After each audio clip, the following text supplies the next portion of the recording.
Ok, seguimos con nuestra tercera cápsula. En esta ocasión vamos a desarrollar problemas. Esta es una lista que tiene aproximadamente 9 páginas, así que posiblemente necesitemos al menos dos, quizás tres cápsulas. De todas maneras, esto estará en la plataforma para que lo puedan revisar. Bueno, vamos a revisar algunos problemas. Vamos a comenzar con el problema 21 de la guía 2. El problema dice que consideremos el espacio vectorial P3 y sean S, son espacios vectoriales en tal caso. Acá no hay que probar que son subespacios, perdón. Entonces son subespacios de P3. Entonces, ¿cuáles son esos polinomios? Bueno, S está conformado por los polinomios que cuando usted lo evalúa en uno le da cero. ¿Ok? Y T está conformado por los polinomios que su derivada evaluada en el cero da cero. ¿Ok? Entonces, encuentre la intersección, una base y su dimensión. Perfecto. Bueno, si uno toma, comencemos, si uno toma un vector, en dicho caso, en este caso polinomio, en la intersección, bueno, él es un polinomio de P3, él se escribe de esta manera. En la variable t, donde los coeficientes son números reales. Ahora, como ese polinomio está en la intersección, en particular está en S, y como está en S significa que P de uno es cero, y cuando usted evalúa P de uno es poner donde está t, pone uno. Entonces uno a la 3 es uno al cuadrado es uno es uno, así que me quedaría A más B más C más D igual a cero. ¿Ve? De acá se obtiene esta ecuación. Recuerde que algunas cuentas, si usted no la ve, puede pensarlas un momento, aprovecharle la inteligencia artificial para consultar o enviarme un correo. ¿Ok? Y como además, volviendo otra vez, obtenemos esto para el primer caso, para el caso cuando P está en S. Entonces, como también está en T, calculó su derivada. ¿Por qué calculó su derivada? Ya van a ver por qué. Bueno, resulta ser que cuando usted evalúa a la derivada en el cero, eso le da cero. Pero cuando usted evalúa en el cero, esto es cero y esto es cero. Por lo tanto, estos dos términos se anulan y lo único que sobrevive es C. Así que eso significa que C vale cero. ¿Ok? De esta manera, la intersección se va a escribir como el conjunto de los polinomios que están en P3, de tal manera que la suma de sus coeficientes es cero y además C vale cero. Ah, bueno. Cuando yo me traigo esas ecuaciones para acá, me queda esto de acá y por lo tanto C es cero y A es menos B menos D. Cuando yo puedo caracterizar algebraicamente, significa que si yo agarro un polinomio en la intersección, que al inicio él se escribe de esta forma, si yo ahora sustituyo esas expresiones algebraicas que obtuve, entonces obtengo que el polinomio ahora se escribe así. Fíjense que se anuló esta de acá. Esta es cero. Por lo tanto, no aparece t cuadrado. Y sustituyo lo que vale a, que vale menos b, menos d. B no pasó nada con ella y tengo a d. Entonces, ¿qué es lo que obtengo? Que si yo tengo un polinomio en la intersección, él es dependiente de dos variables nada más. Recuerde que t es la variable, digamos, los elementos de su base. Entonces, este vector, que es un vector polinomio, depende de dos variables y por lo tanto puedo obtener dos vectores, que en este caso los vectores van a ser polinomios. ¿Cómo es que se obtienen esos polinomios? Una de ellas es factorizar, eso lo veremos más cuando volvamos a las clases, y la otra es sustituir adecuadamente. ¿Cómo sustituimos? Bueno, ponemos b igual 1 y d igual cero y luego viceversa. Siempre tiene que ser con esa notación. La idea es que uno de ellos sea cero y después el otro sea distinto de cero. Entonces, perdón. La idea es que uno sea distinto de cero y el otro sea cero y luego viceversa, cuando tengo dos variables. Entonces, cuando yo hago esa sustitución, la primera me genera este polinomio y la segunda me genera este segundo polinomio. Ah, bueno. Entonces, ese inter t está generado por esos dos polinomios que acabo de obtener y además, no es necesario probarlo, pero sí deben escribirlo. Además, ese conjunto que está allí es un conjunto linealmente independiente. Ah, bueno, pero esos son los dos ítems que yo necesito para determinar una base.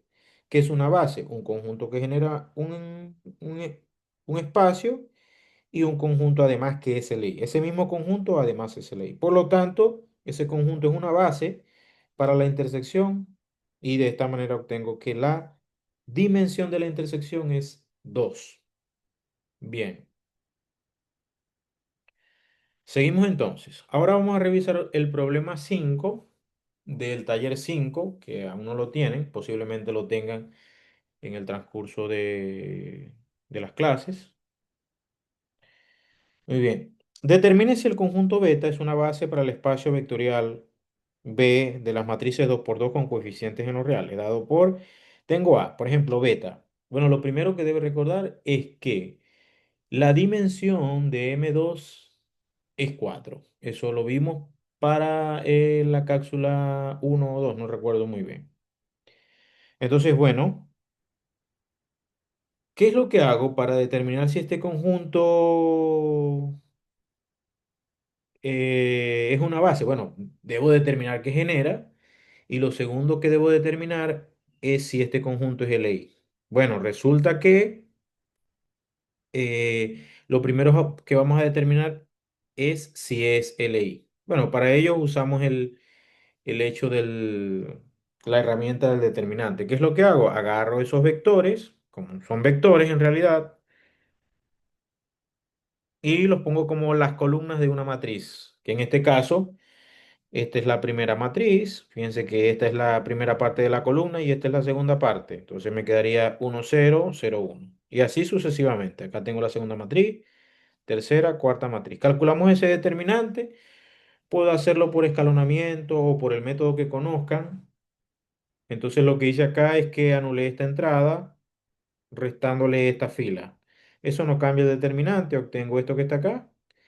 Y ahora ese determinante se reduce al determinante 3 por 3 este de acá, pero este de acá puede elegir esta fila, -2 ese el signo de este número es positivo, y ese determinante 2 por 2 es sencillo, eso da -1, que por -2 eso da 4 es distinto de cero y eso implica que ese conjunto es linealmente independiente. Fíjense que es linealmente independiente, ahora necesito determinar si genera al espacio de las matrices 2 por 2. Bueno, en efecto, el espacio generado por ese conjunto es un espacio, es un subespacio que está en M2. Pero claro, este espacio, por lo que vimos anteriormente, que está generado por estas matrices, eh, tiene dimensión 4. ¿Por qué? Porque el conjunto que acabamos de ver es LI y además genera este espacio. Y hay cuatro matrices, por lo tanto, la dimensión de este espacio, que lo llamé el generado por beta, tiene dimensión 4. Pero yo también sé que la dimensión de M2 es 4. Bueno, pero este, eso significa que el espacio T tiene que ser obligatoriamente M2. Eso es un resultado de álgebra lineal que, bueno, no lo hemos introducido, pero lo veremos a su momento. En este caso lo vamos a usar. Es decir, si yo tengo un conjunto que es linealmente independiente y que el número de vectores alcanza la dimensión del espacio, entonces este conjunto también genera el espacio y por lo tanto va a ser una base para el espacio. En otras palabras, el generado por beta es M2. Bueno, pero si yo tengo que genera M2 y además es LI, entonces es una base para M2, obteniéndolo la respuesta a la pregunta que nos hacen. Siguiente pregunta. Bueno, tenemos el camino 2. El camino 2 es simplemente escalonar, eso no lo voy a aclarar, lo dejo como ejercicio. De todas maneras, acá tienen el desarrollo, casi la misma dinámica. Bien, pero vamos al ítem B. El ítem B, ¿qué es lo que dice? Bueno, el ítem B es la misma pregunta, determinar si ese conjunto es una base. Bueno, resulta ser que el número de elementos que tiene beta es 5. Beta tiene 5 vectores. Bueno, pero eso supera la dimensión del espacio M2, que es 4. Ah, bueno, por lo tanto, ese conjunto, ya vimos que ese conjunto, cuando supera el número de elementos o la dimensión, perdón, la dimensión del espacio, entonces ese conjunto necesariamente es LD. Y por lo tanto, eso dice que beta no es una base para M2. Bien. Ahora vamos a revisar el problema 1 del taller 5. Considero este subespacio de R3, dado por el generado de estos dos vectores, donde tengo que estos dos vectores es este de acá y este que tengo acá. Bueno, hay que dar una descripción algebraica de H mediante ecuaciones, es decir, no mediante el generado, sino a través de ecuaciones. Por ejemplo, H es el conjunto de los vectores en R3 que satisface tal cosa, tal ecuación. Eso es lo que queremos hacer. Bueno, la idea es agarrar esos vectores como son dos. Si hubieran tres vectores, yo lo que tengo que ver es si son LI. Porque si son LI, ese espacio es igual a R3. No tendría nada que hacer.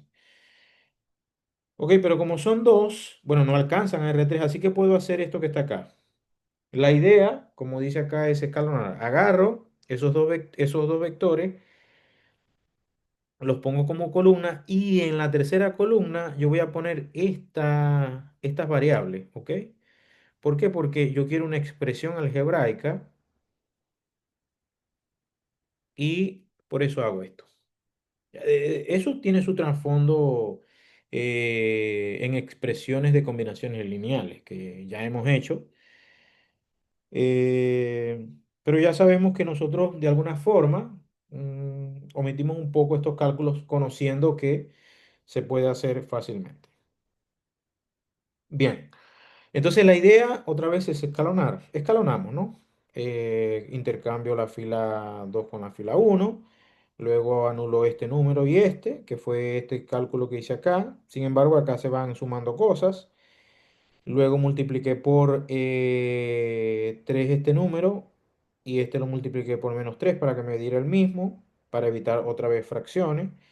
Ahora anulo este número sumándole la fila 2 y eso me da esta expresión. Así que obtengo esta ecuación que está acá, que es esto que está acá, implica eso de allí. Así que H es el conjunto de los vectores en R3 tal que se satisface esta ecuación, obteniendo lo que deseaba. Hay otro camino que se usa mucho en cálculo 3 y es el siguiente.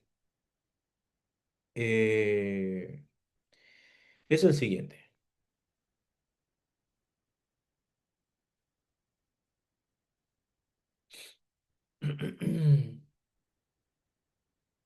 Y con esto voy a terminar.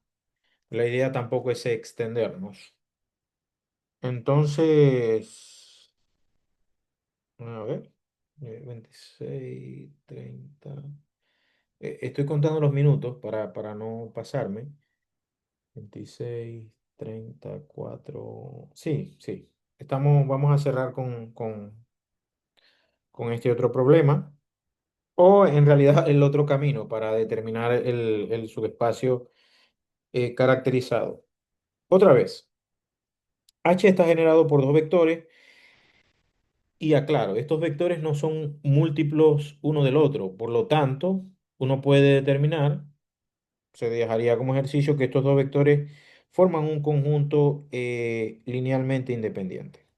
Eso significa algebraicamente que este conjunto determina un plano, ¿ok? De R3. más o menos un plano. El plano está generado por este vector y este vector. Bueno, el plano se ve más o menos así como este que está acá, pero en el espacio. Estoy en el espacio R3, en dicho caso. Esto es Z, X, Y. Acá está el espacio H. Obviamente, este espacio tiene que pasar por el cero. Ahora, ¿qué es lo que hacemos? Bueno, lo que hacemos es que calculamos un vector normal. ¿Cómo se calcula este vector normal? Bueno, se coloca acá IJK y se asume que este tiene signo positivo, negativo, positivo. ¿De acuerdo? Y en la siguiente fila se escribe el primer vector y en la segunda fila el segundo vector. Si usted lo puede, si quiere lo hace al revés. Primero esta fila y después esta. Da lo mismo. ¿Ok? Bueno, entonces, ¿cómo hacemos la multiplicación? Elegimos I. Al elegir I, calculamos este determinante 2 por 2. Este que está acá. Lo calculamos, que es este de acá. Luego, como este tiene signo negativo, ponemos menos acá y ahora, cuando estamos acá, calculamos este determinante. Ese es el que acompaña a J en dicho caso. Y luego esto tiene signo positivo, positivo acá, y sería, espera que se quite, cuando elijo este, ahora es este determinante, que me dio este que está acá. Cuando hago eso me da menos 10 y más 4J más 6K, pero acotar que acá los vectores son los canónicos en realidad. Este J es 0, 1, 0 y K es igual al 0, 0, 1. Así que cuando yo multiplique esos escalares por esos vectores, me obtengo este vector. Ese vector es normal, es ese vector que aparece acá, que se levanta de forma perpendicular con respecto al plano. Al levantarse de forma perpendicular, eso significa que el ángulo que forma es 90. ¿Ok? Eso significa que el coseno del ángulo entre esos dos vectores, entre cualquier vector generado por estos dos, eh, es ortogonal a ese vector. Así que si yo agarro, fíjense que si yo agarro un vector en H, está en el plano, por lo tanto está generado por esos dos vectores, eso significa que el coseno del ángulo entre esos dos vectores es cero, y eso es equivalente a decir que el producto interno, que eso lo vamos a ver en unas clases posteriores a esta, es igual a cero. Bueno, pero aprovechamos y no es necesario que usted sepa esta idea, es simplemente a modo de comentario por ahora, pero esto se usa en el curso de cálculo 3. Y resulta ser que el producto interno o punto es el canónico. El canónico es componente a componente, es decir, este con este y este con este. ¿De acuerdo? Cuando yo hago ese producto, eso significa que eso es cero, porque es un vector de h con el vector normal. Eso es cero y eso me da la ecuación que estaba buscando. Así que h es el conjunto de los vectores en R3 tales que se satisface esta ecuación. Eso es un camino. Nosotros estamos usando eh, escalonamiento. De todas maneras, esto también le puede ser de gran ayuda. Bueno, hay una lista más de problemas allí. Estamos apenas en la página 5, falta las 6, 7, 8 y 9.